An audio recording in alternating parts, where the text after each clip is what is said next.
দিনের বেলায় ঢাকার ধানমন্ডিতে রাস্তার মধ্যে হঠাৎ বিশাল গর্ত, রাতে আবার ভূমিকম্প। ভবিষ্যতে ঢাকা শহরে কি হবে? আসলে আমরা এই সময় দেখতে পাচ্ছি আল্লাহ রাব্বুল আলামিন নানাভাবে পরীক্ষা নিচ্ছেন।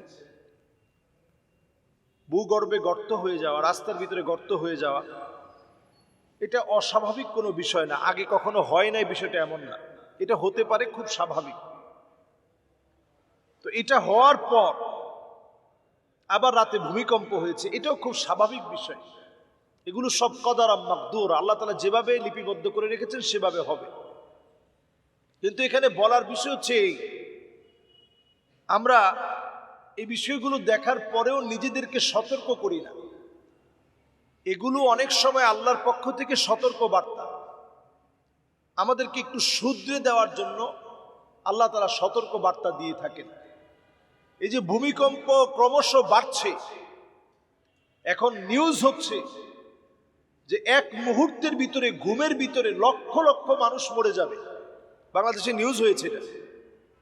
7 মাত্রার যদি একটা ভূমিকম্প হয়, তাহলে ঘুমের ভিতরে আছে, ঘুমের গড়ের ভিতরে লক্ষ লক্ষ মানুষ মারা যাবে। কিন্তু তারপরেও আদৌ কিন্তু আমাদের কোনো প্রস্তুতি নেই। এখন আমরা যে প্রস্তুতির কথা বলে মনে করি, ভূতত্ত্ববিদেরা বলছে যে বাংলাদেশে বিল্ডিংগুলার নিচে যে পরিমাণ শক্তি থাকা দরকার, যে নিয়ম মেনে বিল্ডিংগুলা তৈরি করা দরকার, এই নিয়মগুলো কাঙ্ক্ষিত রূপে কোনোভাবেই মানা হয়নি। এজন্য ভূমিকম্প হলে আমাদের পুরান ঢাকায় এমন এমন বাড়িঘর আছে একেবারে সাথে সাথে লাগানো, যেগুলো সব তছনছ হয়ে যাবে। এগুলো সব হচ্ছে ভয়ের কথা। আসার কথা হচ্ছে এই, অনেক আগ থেকেই বলা হচ্ছে বাংলাদেশের টেকটনিক প্লেটগুলো সব নড়ে চড়ে গেছে। এই টেকটনিক প্লেটগুলো নড়ে চড়ে যাওয়ার কারণে বড় ধরনের বিপদ আসবে বাংলাদেশের দিকে, বিশেষ করে ঢাকা শহরের দিকে। এই কথাগুলো খুবই কমন একটা বিষয় এবং আমরা প্রতিনিয়ত শুনছি। কিন্তু এই বিষয়গুলো থেকে বাঁচার জন্য ইসলাম আমাদেরকে করণীয় কিছু বলেছে কিনা? ঢাকা শহর হচ্ছে গুনাহের সবচেয়ে সেন্টার, বাংলাদেশের এই ঢাকা শহর। গুনাহের রাজধানী হচ্ছে ঢাকা শহর। এমন কোনো অন্যায় নাই যেটা ঢাকা শহরে হচ্ছে না। এই ঢাকা শহরের ভিতরে যেমন মসজিদ আছে, মানুষ যেমন নামাজও পড়ছে, আবার পাশাপাশি অসংখ্য অন্যায় এই শহরের অলিতে গলিতে সংগঠিত হচ্ছে। ঠিক এই জায়গায় দাঁড়িয়ে আমরা যদি আজকে সবাইকে নিয়ে বলতে পারি যে আমরা আল্লাহর দিকে ফিরে আসার চেষ্টা করতেছি, কোরআনুল কারীমে আল্লাহ রাব্বুল আলামিন আমাদেরকে জানিয়ে দিয়েছেন,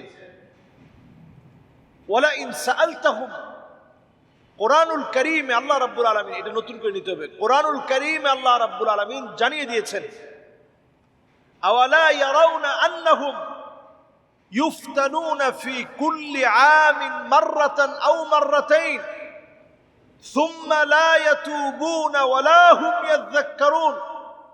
আল্লাহ রাব্বুল আলামিন কোরআনুল কারীমে জানিয়ে দিয়েছেন, প্রত্যেকটা বছরে আল্লাহ রাব্বুল আলামিন একবার অথবা দুইবার আল্লাহ তাআলা পরীক্ষা নেন।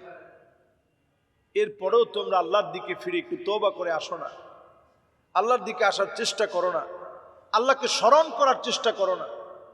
এই জন্য আমরা যখনই আল্লাহকে স্মরণ করব, আল্লাহর দিকে ফিরে আসব, তখনই আযাব থেকে আল্লাহ তাআলা হেফাজত করবেন। যদি আমরা ফিরে না আসি, বাংলাদেশের জন্য ভয়াবহ আযাব অপেক্ষায় আছে, ভয়াবহ আযাব অপেক্ষায় আছে, বিশেষ করে ঢাকা শহরের জন্য।